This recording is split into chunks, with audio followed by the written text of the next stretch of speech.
अस्सलाम वालेकुम रहमतुल्लाहि व बरकातहू। आज की हमारी दूसरी वीडियो है फर्ज नमाज छूट जाने पर नमाज घर में पढ़ना बेहतर है या मस्जिद में जाकर। आइए देखते और सुनते और अमल करने की कोशिश करते। दोस्तों वीडियो अच्छी लगी तो लाइक करें, कमेंट करें और दोस्तों के साथ जरूर शेयर करें और चैनल को भी सब्सक्राइब करें। दोस्तों एडवोकेट मोहम्मद फैज सईद साहब की चैनल का लिंक डिस्क्रिप्शन में है, आप उनकी चैनल को भी जरूर विजिट। जमात के साथ पढ़ने का 25 दर्जे उसका भाई ने सवाल किया कि नमाज जो फ़र्ज है वो पढ़ने का बाद जमात सवाब है या दूसरी नफिल नमाजों का भी अजर ज़्यादा है।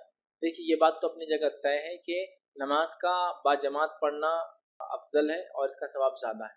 अब रहा मसला फ़र्ज नमाज के अलावा नमाजों का क्या 25-27 है, वल्लाहु आलम। इसकी कोई हमको क्वांटिटी हदीस में नहीं मिलती कि फ़र्ज़ के अलावा भी अगर हम कोई नमाज जैसा कि तरावी पढ़ रहे हैं या जैसा कि तहज्जुद पढ़ रहे हैं या जैसे कि क़यामुल लैल पढ़ रहे हैं तो क्या उसका, या फिर सलातुल कसौफ है, सलातुल खसौफ है, ये नमाज़ें बाजमात होती हैं, तो क्या इसका भी सवाब 25 से 27 है? वल्लाहु आलम, मेरे इल्म में ये बात नहीं है। इंशाअल्लाह हम देखेंगे इसका भी कितना सवाब है देखने को। वरना हदीस के अंदर तो है कि वो नमाज फ़र्ज नमाज जो बाजमात मस्जिद में पढ़ी जाती है उसका सवाब 25 से लेकर 27 अब रहा मसला फ़र्ज नमाज के अलावा नमाजों का जो मस्जिद में पढ़ना चाहिए, जैसा मगरिब की छूट गई उनकी, अब वो मगरिब की नमाज घर में पढ़े ज़्यादा अच्छा है या मस्जिद में पढ़े जाकर अफजल है, और क्या मस्जिद में पढ़ेंगे तो 25-27 अजर मिलेगा। देखिए जब कोई फ़र्ज नमाज आपकी छूट गई तो आप कोशिश करें उन नमाजों को मस्जिद में ही अदा करें, ये अफजल है, ये अफजल है। मिसाल के तौर पे आप मगरिब हो गई, 15 मिनट हो गए, अब आप पहुंचे तो आप मस्जिद में पढ़े, घर में ना पढ़े, ये अफजल है। उसके बाद भाई का सवाल था क्या मस्जिद में, मतलब घर में ना पढ़े मस्जिद में पढ़े, ये अफजल है। क्या मस्जिद में मैं अकेला पढ़ूंगा तो क्या सब 25-27 मिलेगा?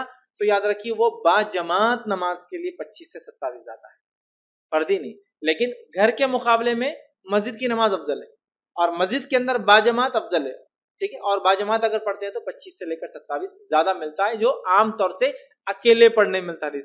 बाजमात होकर तो जमात से हो, याद रखिए।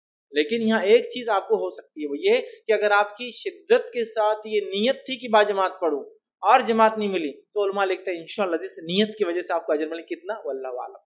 अल्लाह भाई ये नियत, क्योंकि हदीस में अल्फाज है ना, आप सल्लल्लाहु अलैहि वसल्लम एक जगह एक मोरके के अंदर निकले और आप एक मुकाम पे पहुंच के आपने कहा कुछ लोग मदीने में हैं, हम जिन वादियों से गुजरे वो वादियों से वो भी गुजरे, जो तकलीफ हमें हुई वो तकलीफ उनको भी।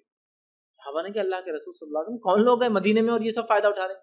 क्या ये वो लोग हैं जिनकी शिद्दत के साथ नियत थी कि मेरे साथ शामिल हो इस मोरके में, लेकिन सवारी की कमी की वजह से वो ना आ पाए, तो उनकी नियत की वजह से जो जो तकलीफें हम उठा रहे वो भी उठा अजर में। तो इससे उलमा लिखते हैं अगर इंसान की नियत हो किसी काम के लिए और वो ना कर पाए, जैसे एक इंसान बुढ़ापे की वजह से मस्जिद नहीं जा पा रहा लेकिन उसकी शदीद नियत है कि मैं जमात से नमाज पढ़ूं, तो उम्मीद है इंशाल्लाह हदीस के तहत उसको भी अजर मिलेगा। बट कितना, 25-27 है कितना, वल्लाहु आलम बिस्वाब, अल्लाह ही बहरहाल बेहतर जानता, क्योंकि ऐसी कोई दलील हमारे पास मौजूद। इंशाल्लाह अजीज हम अपनी बात को यहीं खत्म करेंगे।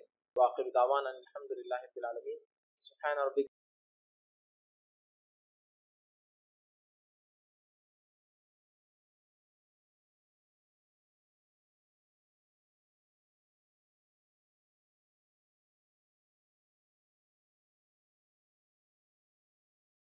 वीडियो देखने का बहुत बहुत शुक्रिया।